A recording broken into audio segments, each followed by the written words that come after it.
All right, this is the first Fireside podcast. I just wanted to start to do a podcast just to talk about things that I think about. I guess the first thing I ever want to talk about on my podcast is the fact that conversation is not taught. So most people don't know how to have conversation. It's incredible. It's the exercise that most people do 95% of the time in a relationship.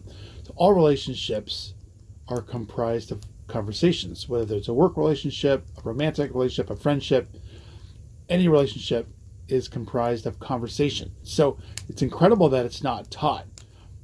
We are socialized in school to sit down at a desk and not talk to our neighbors. So what I love about the Joe Rogan podcast is that Joe, when he gets an expert on, does nothing but ask questions and then he listens. And then he asks follow-up questions based on things his subject or his guests say.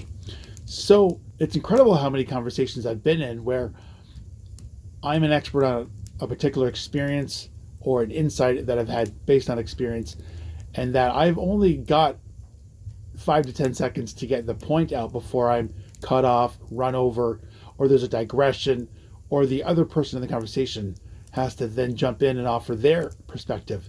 Whereas a conversation would be a lot more productive and enjoyable if one subject is allowed to elaborate, elucidate, expand on his or her theory or insight at will, so that the other party in the conversation simply just sits back and asks questions, then listens intently, is present, and then asks follow-up questions based on the content.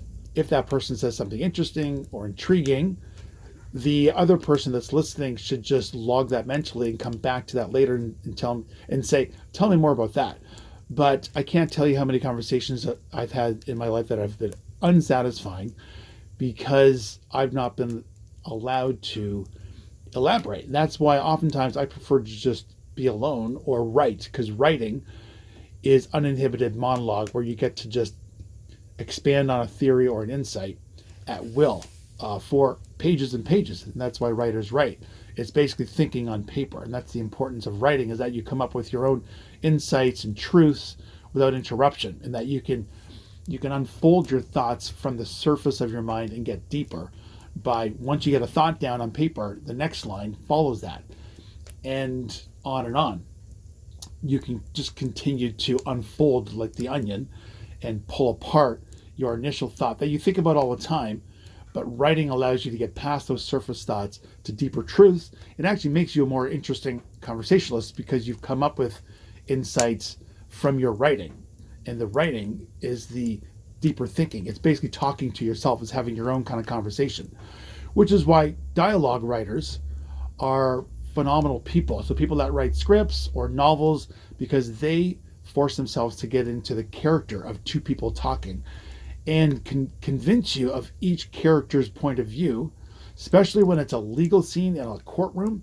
That same writer has written for the plaintiff and the defendant, and he can have you as an audience member or reader convinced of either side.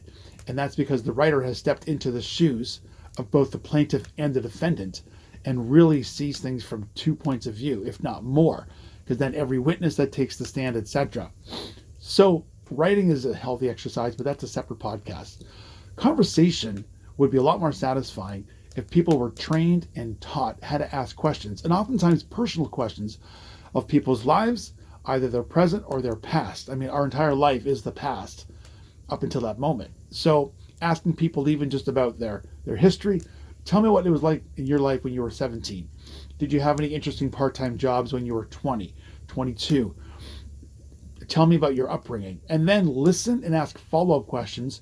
You could ask someone all day. You could just interview people all day, because imagine the subjects that you can cover in a minute or two or 5 to 10 minutes, subjects of interest to you that you become an expert on, whether it's the Rolling Stones or it's chemistry or international politics or just your job. We've all learned a ton in our lives through pain and suffering and experience, and yet no one ever taps into it. In fact, we'd rather listen to a podcast or watch our favorite influencer online, and yet we will shut off those closest to us, our partners, our friends.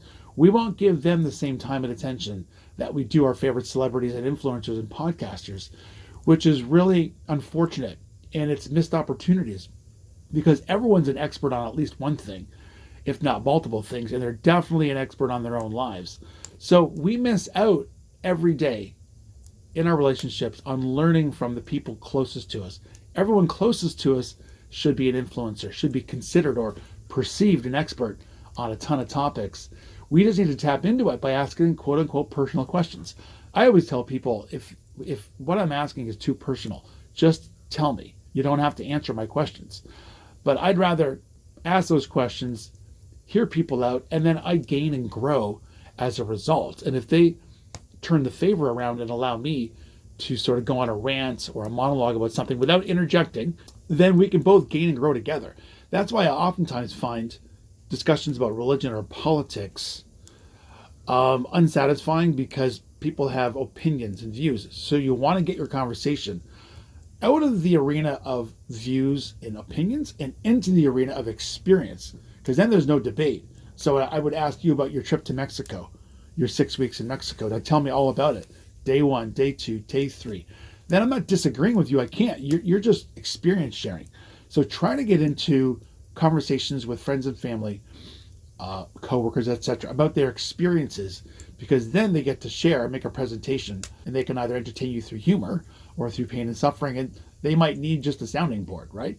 So we're not trained to listen, which is the number one skill, and we're not trained to converse.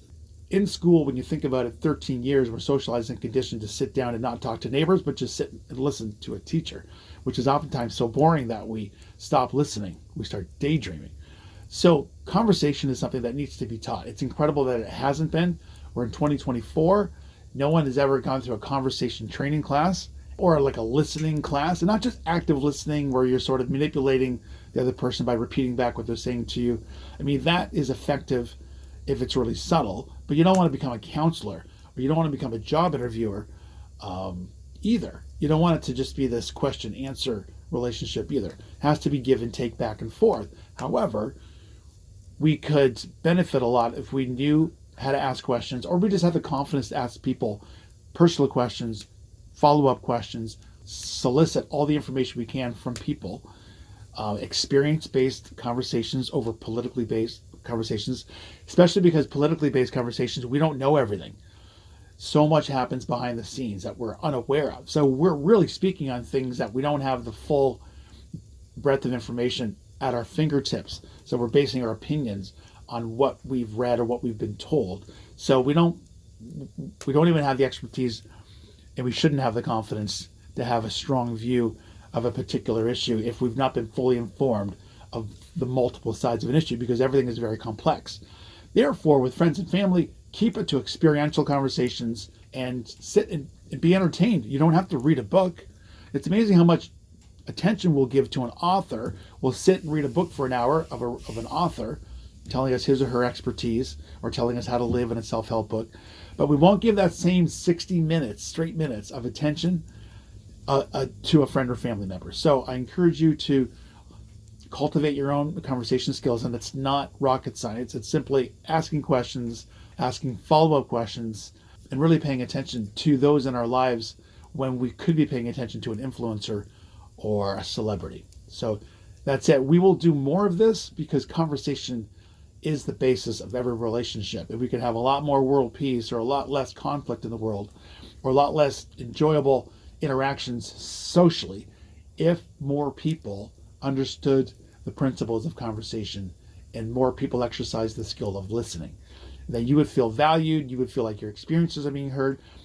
It would give your experiences value, because then you're sharing what you learned or what you observed or witnessed, and you would feel like your lessons are now being shared and can instruct other people. And if you're being the listener, you will be instructed. You will grow as a result of simply listening to someone's life experiences. So that's it. I encourage you to converse wisely. And this concludes podcast number 1. It's fireside. So if you've heard some things burning or crackling, that's my wood burning fireplace next to me. Until next time.